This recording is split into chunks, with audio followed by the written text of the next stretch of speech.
नमस्कार, आप देख रहे हैं पॉलिटिकल ट्रेंड और मैं अभिनव कुमार।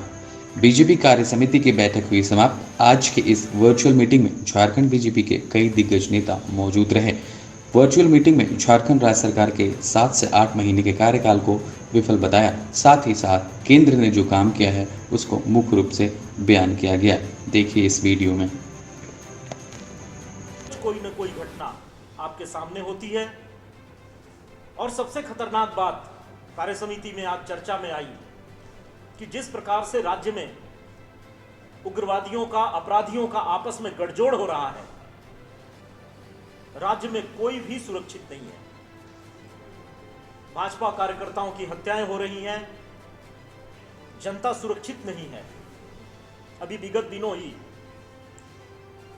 खबर मंत्र के अभय सिंह जी की मृत्यु हो गई, दुखद मृत्यु हो गई। थोड़ी दिन पहले 15 अगस्त को जिस प्रकार से शहर के बीचों बीच उनके घर पे गोलीबारी हुई, जिस तरह से उनकी धमकियां दी गईं, ये सब घटनाएं बताती हैं कि किस प्रकार से थोड़े ही दिनों के शासन में झारखंड मुक्ति मोर्चा ने इस राज्य को कितना पीछे कर दिया है। राज्य नई नई योजनाओं के लिए जाना जाता था, पूरे देश में चर्चा का विषय बना जब भारतीय जनता पार्टी की सरकार ने, रघुवर दास जी के नेतृत्व वाली सरकार ने महिला सशक्तिकरण के दिशा में एक क्रांतिकारी कदम उठाते हुए 1 रुपए में रजिस्ट्री करने की योजना लाई, जिससे बड़ी संख्या में महिलाओं का सशक्तिकरण हुआ, महिलाओं की स्थिति अपने परिवार के भीतर मजबूत हुई, क्योंकि उनके नाम से अचल संपत्तियों की रजिस्ट्री होने लगी। केंद्र सरकार की योजना के अलावा मुख्यमंत्री किसान आशीर्वाद योजना, जिसमें प्रति एकड़ 5,000 रुपए तक का अनुदान सीधे किसानों के खाते में दिया जाता था, उसे भी सरकार ने बंद कर दिया। और जिसके अभाव में इतनी बढ़िया वर्षा होने के बाद भी किसान आज बीज के लिए, खाद के लिए तरस रहा है। जिस प्रकार से खाद की कालाबाजारी हो रही है, आए दिन अखबारों में पढ़ने को मिलता है 266 रुपए बोरी वाली खाद 500 रुपए में बिक रही है।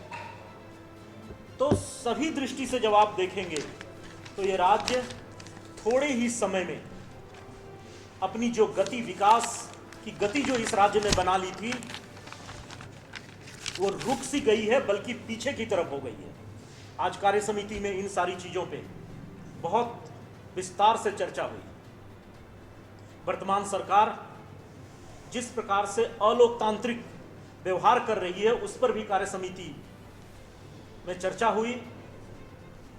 झारखंड विकास मोर्चा का विधिवत भारतीय जनता पार्टी में विलय किया गया और उसके बाद भारतीय जनता पार्टी के विधायकों ने आदरणीय बाबूलाल मरांडी जी को भाजपा विधायक दल का नेता चुना। राष्ट्रीय चुनाव आयोग ने भी पिछले दिनों संपन्न हुए राज्यसभा चुनाव में आदरणीय बाबूलाल मरांडी जी को भाजपा का वोटर माना। इसके बावजूद उन्हें नेता प्रतिपक्ष का दर्जा देने में हिलहुज्जत की जा रही है, तरह तरह के अड़ंगे लगाए जा रहे हैं।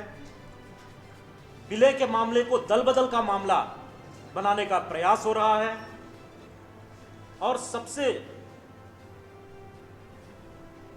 बुरी बात तो यह है जब राज्य के मुखिया, मुख्यमंत्री सार्वजनिक रूप से कहते हैं कि विपक्ष अपने नेता के लिए तरस जाएगा।